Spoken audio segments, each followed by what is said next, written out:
और खासकर हेमंत सोरेन सरकार भी दलित विरोधी सरकार है और 70 वर्षों में संविधान में 127 बार संशोधन कांग्रेस पार्टी ने किया।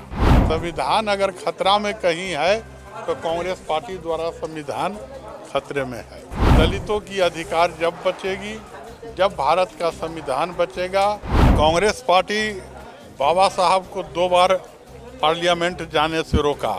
नमस्कार, जीएन भारत देख रहे हैं आप। जीएन भारत देखने वाले तमाम दर्शकों का स्वागत है। दलित अधिकार मंच की ओर से आज एक सम्मेलन किया गया है और सम्मेलन के माध्यम से दलितों के अधिकार को लेकर चर्चा की गई है। इस वक्त हमारे साथ मौजूद है भंते ज्ञानेंद्र जी, क्या कहेंगे? देखिए, दलित अधिकार सम्मेलन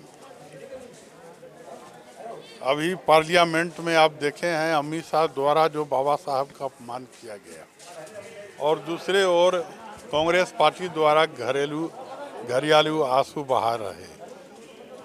देश में आज़ादी के 76 वर्ष हुए, 70 वर्षों तक कांग्रेस ने शासन किया और 70 वर्षों में संविधान में 127 बार संशोधन कांग्रेस पार्टी ने किया। तो संविधान को आज काख में जांच करके राहुल जी लेके घूमते हैं कि संविधान खतरे में है। संविधान अगर खतरा में कहीं है तो कांग्रेस पार्टी द्वारा संविधान खतरे में है और संविधान एनडीए जो सरकार है वो मनुस्मृति आधारित संविधान लाना चाहता है। हम दोनों को विरोध करते हैं। हम चाहते हैं कि दलितों की अधिकार जब बचेगी, जब भारत का संविधान बचेगा, बाबा साहेब द्वारा स्थापित संविधान की रक्षा हो और दलितों के ऊपर जो शोषण 70 वर्षों में बढ़ा है, एनडीए शासन काल में और बढ़ोतरी हुई है, इस पर रोक लगाई जाए। और खासकर हेमंत सोरेन सरकार भी दलित विरोधी सरकार है। झारखंड में दलितों की आबादी 17% है। झारखंड में विधानसभा बना, विधानसभा में बाबा साहब की प्रतिमा नहीं लगी है। 5 वर्षों में दलित कमीशन झारखंड में है, उसकी अध्यक्ष की नियुक्ति नहीं हुई है।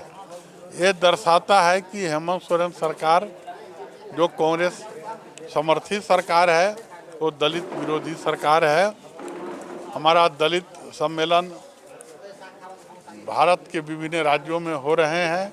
5, 6, 7 हैदराबाद में होगा। झारखंड से प्रतिनिधि जाएंगे।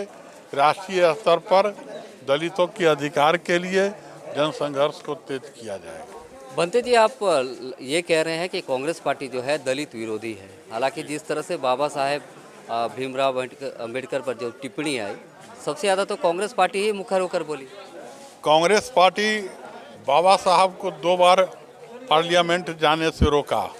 उनके मृत्यु के बाद दिल्ली में 2 गज जमीन भी नहीं दे पाई।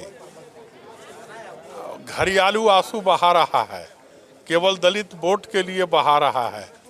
वह विशुद्ध अम्बेडकर विरोधी पार्टी है, दलित विरोधी पार्टी है।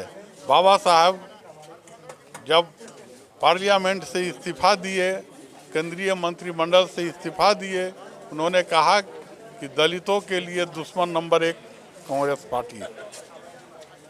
इसलिए उसकी एक घरियालू आंसू। तो कौन सी पार्टी ऐसा लगता है कि वो पार्टी जो है दलितों के अधिकार को लेकर हमेशा बात करती है? कोई ऐसी पार्टी है? इस देश में केवल लेफ्ट पार्टियां हैं जो भारत के संविधान के लिए, भारत के कॉन्स्टिट्यूशन के लिए और बाबा साहब के विचारों को आगे बढ़ाने के लिए समर्पित है। दूसरी कोई पार्टी समर्पित नहीं। चलिए, बात करने के लिए बहुत बहुत धन्यवाद। ये थे दलित अधिकार मंच के राष्ट्रीय अध्यक्ष भंते जी, जिन्होंने अपनी बातों को रखा है और साफ तौर पर ये कहा है कि जितनी भी पार्टियां हैं वो दलित विरोधी है। हालांकि लेफ्ट पार्टी को जो है वो कह रहे हैं कि दलित के समर्थन में ये लेफ्ट पार्टी ही रहती है। अपने राज्य से जुड़ी हर ताजा खबरों के लिए आप हमें सब्सक्राइब करें, साथ ही बेल आइकन बटन दबाना ना भूलें।